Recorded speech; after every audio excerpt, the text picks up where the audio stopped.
Random game sounds right there. Don't worry about that, guys. Here we go. Game number 2 has begun. It looks like SlayerS puzzle is going to be the red Protoss down at the 6 o'clock, and Morrow is going to be our purple Zerg at the 12 of Metalopolis. Yeah, it seems like game sounds were a little low last time, so we're going to bump it up a little bit, and hopefully that's a bit better. All right, but here we go. It is cross positions on Metalopolis. Morrow, of course, not only the person who was chosen to throw in, but he also gets to pick the map, and going with a nice, solid, safe Zerg pick here in Metalopolis. Yeah, you know, this map is a great map for Zerg. There's a couple of features that really work out well for him, and I'll just kind of reiterate what I always say. Natural, great for Zerg, hard for Protoss. A map where you can expand all around the map, and it's very difficult for Protoss to kind of harass that. And of course, for Protoss, they also have to kind of throw down buildings when they get their third, which is just a little bit of a tick in their side because they've got to, you know, really Tetris off their area to make sure that they don't have any holes for Zerg forces to come in. All right, so we'll see what Morrow ends up doing here as, you know, builds lately that have been very popular with Zergs on this map are, you know, we were kind of talking during the break, 3 base Roachling pushes, stuff like that. I've seen Chef pretty much do that exclusively lately.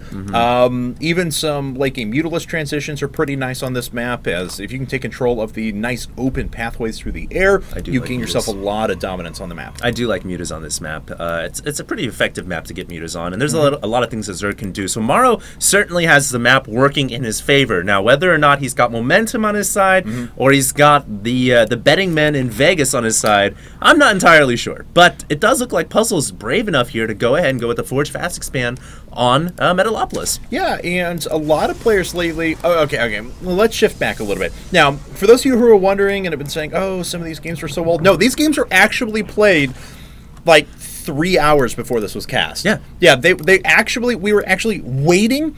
Everything was set up, and we were waiting for the email from SlayerS and Mouz to actually send us these replays so that we could cast them today. So these are as fresh as they get. They were played today. So, about 2 months ago, you know, a lot of players were exclusively going Forge Fast Expand on any map, regardless of how wide it was. We saw that famously at MLG Providence with Naniwa in the finals against Leenock. Yeah. But people started to punish that right away with Quick Roachling. So now we saw a transition back to what was happening a couple of months ago, which was the conventional Sentry expands and things like that on the wider choke point maps. But Puzzle deciding to press with this, and Morrow has an opportunity to do some early damage, but a well-executed expand build out of Puzzle is going to make for a very powerful attack in a bit. Yeah, this is I still think it's very risky, as you mentioned before, for Puzzle to be opening up with the Forge Expand on this map. Morrow definitely has the opportunity to go for something like a Roachling all in. He can bust that front door down. He can apply a lot of pressure on Puzzle. Now, whether or not Morrow's going to do it or not, we'll have to see. He might opt to just go ahead and expand and play like a macro game. This is a map where you can play that kind of macro game, but we'll see what happens, man. Yeah, certainly. It's always not fun to just allow that Protoss player to just comfortably take his base. I mean, it's more tempting than anything else just to be like, I need to punish that. But I agree with you. you understand. Yes, I do. But so we'll see what Morrow ends up going with here, as you know, if he would have taken his third, probably would happen sometime very soon, sub 6 minutes or something like that, to be able to put that up and catch up in macro. If he doesn't decide to do that for a good period of time, or if we see Layer Tech, would be a dead giveaway to him just doing all-out aggression off of you know, some sort of upgraded Roachling play. Yeah, there's 2 ways he's going to go with this. Either he gets a third hatchery or he doesn't. And we'll have to see what he does. He's droning up right now. Will he get that third hatchery sub 6 minutes? We'll have to see. He's getting speed right now. He's checking very carefully for proxy right now, and it's wise of him to do that. Just send a Zergling on attack patrol around the map. He's pulled drones off gas as well, so he's just going to get speed, and it looks like he is going to go ahead and get that third hatch simply because he pulled off gas. Yeah, definitely. You're 100% correct. Here comes the drone right now, and that hatch is going to get thrown down any second, and there it is, right at about the 6 minute mark. So Nothing too out of the Or ordinary. is it going to be up at the 6 minute mark? Okay, 6 minute 15 mark. Oh, yeah. Yes. Oh, I'm sorry. There's a Stargate coming up. Yes, there is. Right here, back behind the cybernetics core. And Chrono Boost is actually going... So this is going to be a +1 ground weapons plus Stargate push here in a bit. It's probably 5 gates. If you go 6 gate plus Stargate, that's incredibly aggressive off of just 2 bases and will occupy most of his economy. A little take back to the days of the past here where Protoss players were going with that 2-base Stargate plus Gateway play, which was kind of difficult for Zerg to deal with. We do have a couple of Zealots making their way out, but they get surrounded by Morrow Zerglings. Morrow with a brilliant surround, just having those Zerglings out on the middle of the field, so smart, and he kills off the Zealots, and he's going to get the probe as well. And looks like we do have Void Ray #1 coming out here, but like you said, killing those early units right there, a very big gain, didn't take any losses from it. And here we go, 3 more gates coming out, so 4 gate Stargate +1 about to finish here in a bit, and this could be an exceptionally powerful push out of Puzzle. He's just not able to sneak any units by, though, so no forward pylons getting put down is a pretty good win for Morrow. Wouldn't surprise me to see Puzzle add on a 5th gateway here as well. He could definitely do some kind of 5-gate Stargate play as well once that upgrade finishes. And does the Zergling see the Stargate? No, he has not seen the Stargate, nor did he see the Void Ray that was just running out there. So he actually doesn't have an idea that this is happening. But he saw it yet. on the Zonaga Tower. All right, and he just now committed a huge round of larvae over to drones. There is an evolution chamber, so he could start spamming down some spore crawlers, and that's just what he's doing. Yeah, it's not too bad there that he committed to drones. There's nothing else he could have made anyway, so might as well just drone up. Definitely. Because he's going to take some drone losses, possibly from that Void Ray anyways. But he is going to invest some of those drones into spore crawlers, and that is very smart. And that spore crawler is going to finish up just as this Void Ray makes its way in. So very, very nice sense of timing of crawlers there. coming up. Wow. He had like 5 spores up. 2. Are there None any at in the natural? That's kind of weird. Well, he has 1 at the main. Yeah, and I think he may have 1 out in front here, but we'll go back and take a look at the attack. Said Void Ray's making it in, and I'm that sorry. Void Ray is not getting in there. 2 spore crawlers and 2 queens. Nope. That's not happening. Yeah, that's a pretty impregnable. I know I'm saying this wrong.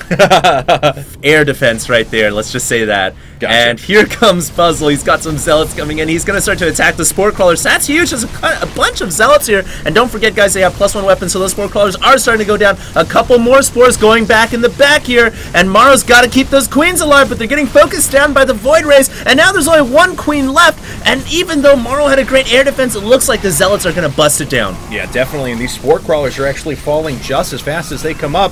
1 more is up, but these are 2 fully charged Void Rays. They could turn their attention to the Spore Crawler if they wanted. No, it looks like he's going to let the Zealots do the work, and do the work they will, as that Spore Crawler's not going to do any more damage. This air attack is actually very powerful out of Puzzle. Yeah, it just combined with those Zealots. The Zealots take out anything on the ground, and then the Void Rays, once they have nothing to fear in terms of the ground-to-air weapons, the Void Rays can take everything out. And yeah, the Zealots with +1 are ripping through the drones, and the Hatchery is going to go down. The Queen may come out in time, but it really doesn't matter because the Void Rays are charged up. Those Void Rays do so much damage. Yeah, they really do. First Queen falls. Looks like there's 1 more Queen up. This Can she get the Void Ray? No, she will not. Oh, man. And just a couple of roaches left now, and those are just going to get torn up by charged Void Rays. Here comes a Queen, though. No, turns around, not even going to protect that base anymore, of course. And there's a... Oh, my God. Look how much energy he has on these sentries coming up here. So there's actually going to be a Stalker Sentry follow-up to this push. These 2 Void Rays have been produced from the beginning of the game and have not taken any losses yet. 23 kills between them. They have certainly served their duty. And Puzzle doesn't necessarily need to push either. He could just sit back and expand, which he's doing right now, play a macro game. He is going to be really, really far ahead of Morrow right now. Yes, he is. And Morrow is, I don't know what he's going to be able to do. He's got to get that expansion back. He's maybe going to go for an all-in attack. It looks like he's getting Infestation Pit with the Pathogen Glands right now. Yes, and Infestors with Fungal can actually deal with Void Rays pretty well, but really they're not that good against Stalker Sentry. No, really not at all. And it's largely going to be up to the control of Puzzle from here on out, but he's added a Robo. He's starting to produce a good number of Immortals as well, and that is a great counter to the heavy roaches that he was seeing earlier. There are still 10 roaches on the ground and just a handful of Lings against 2 Immortals, 2 Void Rays, 12 Stalkers, and it looks like the Zerglings are going for a counterattack on the 3rd And will they be able to force the cancel on the Nexus? No, it doesn't look like it with the Proton Cannon and the 2 Zealots warping in. Meanwhile, though, Puzzle is going to go ahead and attack with everything he's got, Cats. Now, does Morrow have enough to deal with this? It's going to be pretty hard. He might get the Infestors out in time, but even with Infestors and Roaches, it's just not going to be enough to kill all those Stalkers and Sentries. I think Morrow's going to fall here. Puzzle had enough to deal with the Mank statue, though, that's for sure. And he is going to push up now with this Observer and start denying 3 tumors. No. There's a few Infestors out. Oh! Good fungal That's growth. a great fungal. They get a second one down as well. They're going to And need a a couple third. more chain Can he fungals. kill off all the sentries? Oh, he kills off all the sentries, but it doesn't really matter. No. It's still too many Protoss forces. It was a really cute, cool play, but Yeah. Puzzle still has way too much. Well, here he goes. He's going to pull all of his drones off the line. A couple of Infestors coming out, but they don't have energy. Good force fields right there. Those drones will have to take the long way around. And even if Morrow kills off everything here, which it doesn't look like he is going to be able to, he's just way too far behind in this game. And there's the GG. GG. So, yes, Mouse has gone down 2-0 as Code S Slayer's Puzzle is kicking ass and taking names up to this point so far. 2-0 in favor of SlayerS. 是上将。